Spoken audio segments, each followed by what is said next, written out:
Hello everyone, Ashen PoE here, and welcome to a new series where I use recombinators to craft, particularly for profit.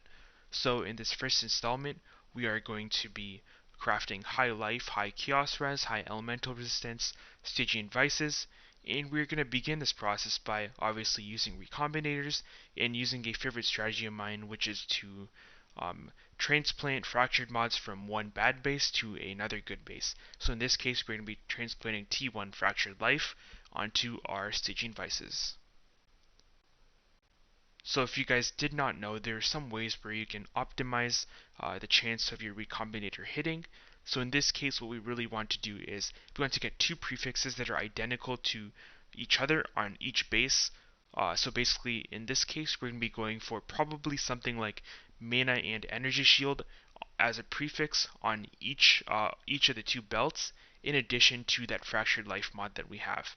So what it should look like is the leather belt should have life, mana, and energy shield, and the other Stygian Vice should have life, mana, and energy shield. Or sorry, it should just have mana and energy shield. So as you guys can see, I accidentally rolled over life, mana, and energy shield there. However, we hit it here. So we've got life, mana, and energy shield. Now in the Stygian Vice, we're going to be going for mana and energy shield. So no life, just mana and energy shield.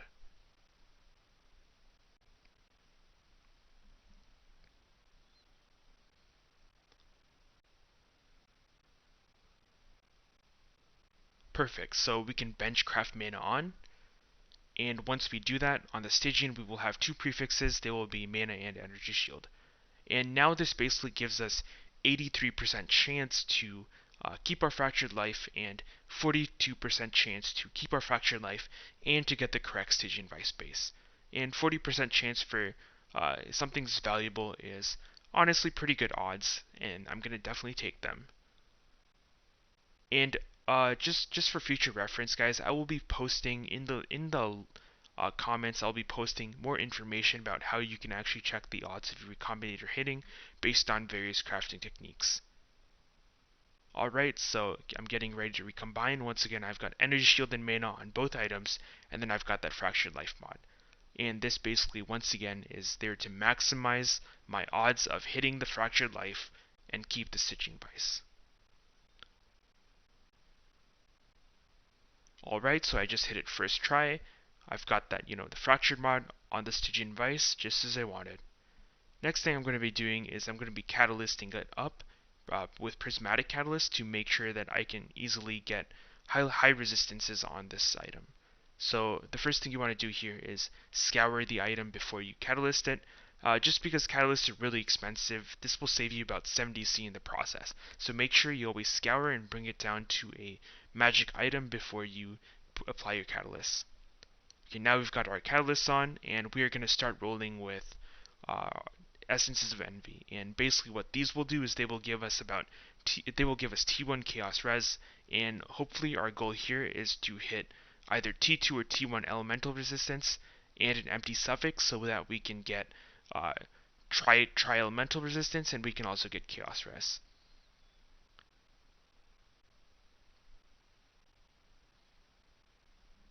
And as you guys can see, I just hit T3, not good enough, let's roll over it.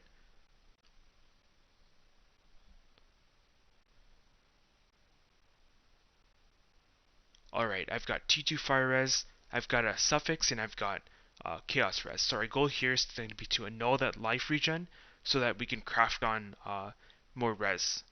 So it's a 1 in 3 chance, so let's just pray. Alright, unfortunately that did not hit. Let's keep rolling. I got T1 Strength here. I probably should have kept this item, but I did not. Made a mistake and rolled over it. Alright, I got T2 Lightning Res, and yes, the annul hit. Perfect. So we've got Chaos Res, Lightning Res, and let's put on Fire and Cold Res, and that will make it into a 99 elemental resistance item, along with that 42 Cold Res and 98 life. So as you guys can see, the belt is now finished, and this belt sells for about probably somewhere between 4 to 5 exalts. I'd say probably closer to 5 at this time in the league. So as you guys can see, we spent about 1.5x to be conservative, and we got a 5x belt out of it. So obviously this process was extremely profitable, extremely replicable. Obviously people are always in need of these, high life, high res Stygian Vises. Literally every build in the game is going to want this, or close to every build in the game that doesn't have a Mage Blood or that doesn't have a Headhunter. Um, so yeah, thank you so much for watching, guys, and if you enjoyed the content, please make sure to like and subscribe. I would really appreciate it, and it really helps the channel out. Thank you.